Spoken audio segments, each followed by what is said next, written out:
आप लोगों ने कभी ना कभी न्यूज़ में ये ज़रूर सुना होगा कि आज एफआईआई यानी कि फॉरेन इंस्टीट्यूशन इन्वेस्टर ने बाजार में 5,000 करोड़ रुपए डाले हैं और डीआईआई ने बिकवाली की है और इस कारण से बाजार गिरा है।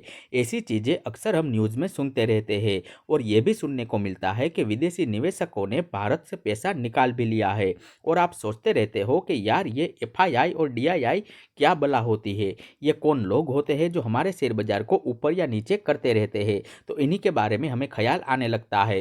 तो दोस्तों आज की इस वीडियो में हम इसी सवाल का जवाब देने वाले हैं, एकदम जड़ से, बिल्कुल ही आसान भाषा में। इस वीडियो में बाद आपको देखने के बाद पता चलेगा और इतना आप समझ जाओगे कि बड़े बड़े एनालिस्ट भी पूछेंगे कि भाई आपने ये सब कहाँ से सीखा। इसलिए बने रहिए वीडियो के साथ अंत तक, क्योंकि ये वीडियो आपकी स्टॉक मार्केट की समझ को बिल्कुल अलग लेवल पे ले जाने वाली है और आप समझ जाओगे पूरा कि एफआईआई और डीआईआई का काम क्या होता है। लेकिन इससे पहले मैं आप लोगों को डिस्क्लेमर दे दूं कि ये वीडियो केवल जानकारी के उद्देश्य से बनाया गया है।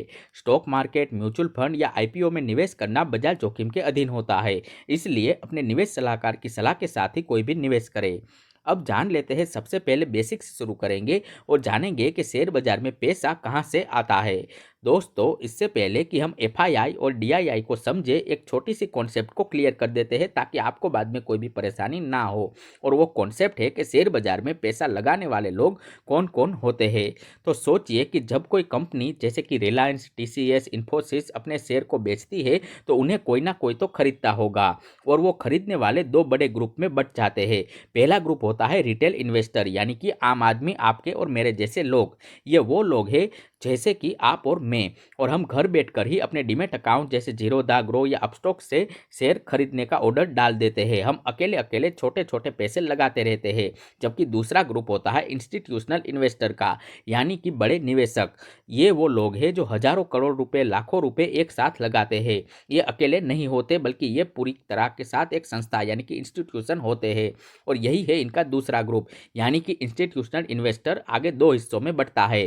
तो पहले हमने समझा कि दो ग्रुप होते हैं जो कि पैसे लगाते हैं। पहला होता है हम जैसे नॉर्मल रिटेल इन्वेस्टर और दूसरा होता है इंस्टीट्यूशनल इन्वेस्टर। और आगे जाके, इससे पहले कि हम एफआईआई और डीआईआई को समझे, इन्हीं इंस्टीट्यूशनल इन्वेस्टर के दो बड़े भाग पड़ते हैं। और जो कहलाता है एफआईआई यानी कि फॉरेन इंस्टीट्यूशनल इन्वेस्टर, यानी कि विदेशी संस्थागत निवेशक, और दूसरा पार्ट होता है डीआईआई यानी कि डोमेस्टिक इंस्टीट्यूशनल इन्वेस्टर, यानी कि बड़े निवेशक में भी दो पार्ट होते हैं, एफआईआई और डीआईआई। तो बस यही हमें समझना है कि एफआईआई और डीआईआई ये मूल रूप से आधार है इंस्टीट्यूशनल इन्वेस्टर का। अब इन दोनों को एक एक करके हम गहराई से समझते हैं। तो शुरू करेंगे हम एफआईआई से। तो जानते हैं कि एफआईआई क्या होते हैं। दोस्तों एफआईआई यानी कि फॉरेन इंस्टीट्यूशनल इन्वेस्टर वो बड़ी बड़ी विदेश कंपनियां और फंड्स होते हैं जो कि भारत से बाजार में आके यहाँ पे पैसा इन्वेस्ट करते हैं, हमारे शेयर बाजार की कंपनियों में पैसा लगाते हैं। आसान भाषा में अगर हम समझे तो मान लो कि अमेरिका में एक बहुत ही बड़ा फंड है और उस फंड में लाखों अमेरिकी लोगों ने अपना पैसा जमा कर दिया है। अब उस फंड मैनेजर का मैनेजर ये सोचता है कि भारत की इकोनॉमी बहुत तेजी से बढ़ रही है तो वहाँ पे हम इन्वेस्ट करते हैं। तो वो फंड अपने हजारों करोड़ रुपए भारत में लाता है और यहाँ पे शेयर खरीदता है। यही होता है एफआईआई। अब जानेंगे कि एफआईआई कौन कौन होते हैं, इसको उदाहरण के सहित हम देखेंगे। दोस्तों एफआईआई कई तरह के होते हैं। पहले होते हैं हेज फंड।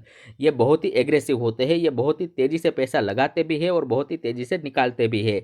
जैसे जैसे सिटाडेल, ब्रिटवेट एसोसिएशन, इनका जैसे लोग इसमें पैसा लगाते हैं और इनका मकसद होता है ज़्यादा से ज़्यादा प्रॉफिट कमाना, चाहे मार्केट ऊपर जाए या नीचे जाए। इसलिए ये काफ़ी एक्टिव होते हैं और जल्दी से पैसा लगाते हैं और जल्दी से निकाल भी लेते हैं अगर कोई बैड न्यूज़ हो तो। दूसरा आता है पेंशन फंड। सोचो कि अमेरिका या यूरोप में लाखों लोग नौकरी करते हैं और उनकी सैलरी का एक हिस्सा हर महीने एक फंड में जाता है जो कि उनकी रिटायरमेंट प्लानिंग के लिए होता है। तो इस फंड को पेंशन फंड कहते हैं और ये फंड बहुत ही बड़े होते हैं और लॉन्ग टर्म इन्वेस्टमेंट करते रहते हैं। तीसरा होता है सोवेरियन वेल्थ फंड, यानी कि ये किसी देश की सरकार का खुद का इन्वेस्टमेंट फंड होता है। जैसे कि नॉर्वे का है oil fund, Abu Dhabi investment authority, Singapore का जीआईसी। ये फंड अपने देश के एक्स्ट्रा पैसे को दुनिया भर में इन्वेस्ट करते रहते हैं। चौथा है फॉरेन म्यूचुअल फंड, जैसे कि भारत में है एसबीआई म्यूचुअल फंड, वैसे ही विदेश के भी म्यूचुअल फंड होते हैं जो कि इंडिया में इन्वेस्ट करते हैं। और पांचवी होती है इंश्योरेंस कंपनियां, यानी कि विदेशी बड़ी बड़ी इंश्योरेंस कंपनी भी भारत में अपना पैसा इन्वेस्ट करती है। तो एफआईआई इन 5 तरीके होते हैं, पहले हेज फंड, दूसरे pension fund, sovereign wealth fund और फॉरेन म्यूचुअल फंड और इंश्योरेंस कंपनी, ये सारे एफआईआई के अंदर आते हैं अगर फॉरेन में है तो। अब बात करते हैं कि एफआईआई कैसे आते हैं हमारे भारत देश में। दोस्तों ये सब सीधे नहीं आते हैं, बल्कि इन्हें सेबी यानी कि security and exchange board of India में पहले एफपीआई यानी कि फॉरेन पोर्टफोलियो इन्वेस्टर के रूप में रजिस्ट्रेशन लेनी पड़ती है। पहले इन्हें एफआईआई कहा जाता था, लेकिन 2014 के बाद सेबी ने इसे नाम को एफपीआई कर दिया है, लेकिन आम बोलचाल में आज भी लोग इसे एफआईआई ही कहते हैं। तो घबराइए मत, एफआईआई और एफपीआई दोनों एक ही है, बस नाम अलग अलग है। अब जानते हैं कि एफआईआई की ताकत कितनी बड़ी होती है। दोस्तों एक बड़े एफआईआई के पास 50 बिलियन से 100 बिलियन तक की एसेट हो सकती है, और यहाँ पे हम बिलियन बात कर रहे हैं डॉलर में, यानी कि भारतीय रुपयों में अगर हम समझे तो 4 लाख करोड़ रुपए से लेके 8 लाख करोड़ रुपए तक। तो अब सोचो कि जब इतना पैसा एक साथ भारत में आता है तो क्या होता है, बाजार उछल जाएगा, और जब इतना पैसा एक साथ निकलेगा तो बाजार धड़ाम से गिर भी जाएगा। इसलिए एफआईआई को मार्केट का किंग मेकर भी कहा जाता है।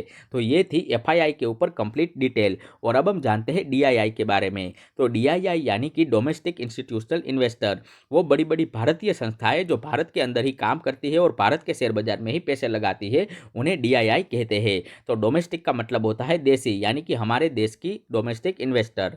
अब जानते हैं कि डीआईआई कौन कौन होते हैं, इसको उदाहरण के सहित समझते हैं। तो पहले डीआईआई होते हैं हमारे म्यूचुअल फंड वगैरह, यानी कि दोस्तों ये डीआईआई का सबसे बड़ा और महत्वपूर्ण हिस्सा होता है, जो कि है म्यूचुअल फंड। आप लोगों में से कई लोग एसआईपी करते होंगे, और जब आप SBI mutual fund, HDFC mutual fund, axis mutual fund जैसे किसी भी फंड में अगर एसआईपी करते हो तो आपका पैसा कहाँ जाता है, वो जाता है एक फंड मैनेजर के पास, और फंड मैनेजर उस पैसे को इकट्ठा करता है और लाखों लोगों को पैसा, और फिर उसे पैसे से शेयर खरीदता रहता है। तो जब तक आप हर महीने एसआईपी करते रहोगे तो आपका डीआईआई का हिस्सा बढ़ता जाता है, और आपका वो एसआईपी का अमाउंट मिलके हजारों करोड़ रुपए में मार्केट में आता है। यही कारण है दोस्तों कि जितना भी ज़्यादा लोग एसआईपी करते हैं, डीआईआई उतना ही मजबूत बनता है।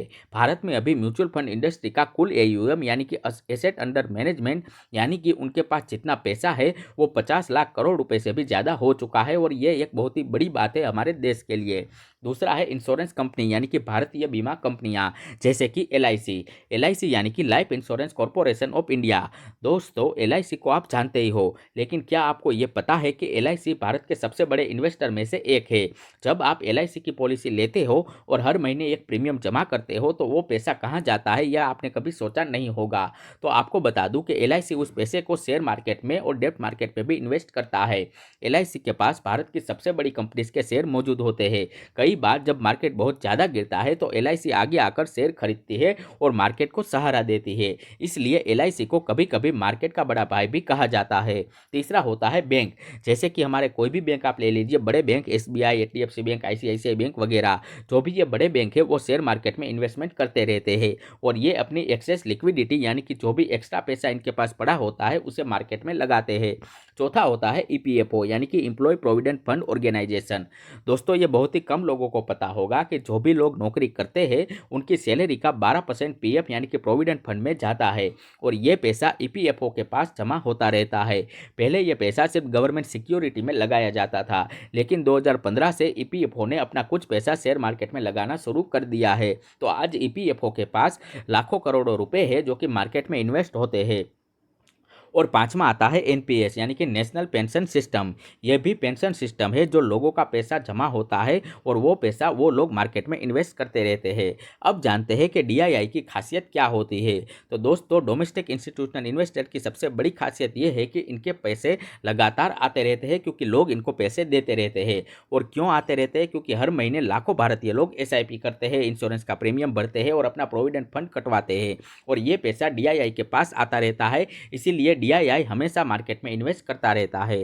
तो दोस्तों मार्केट एक गेम है और एफआईआई और डीआईआई उसके सबसे बड़े प्लेयर है।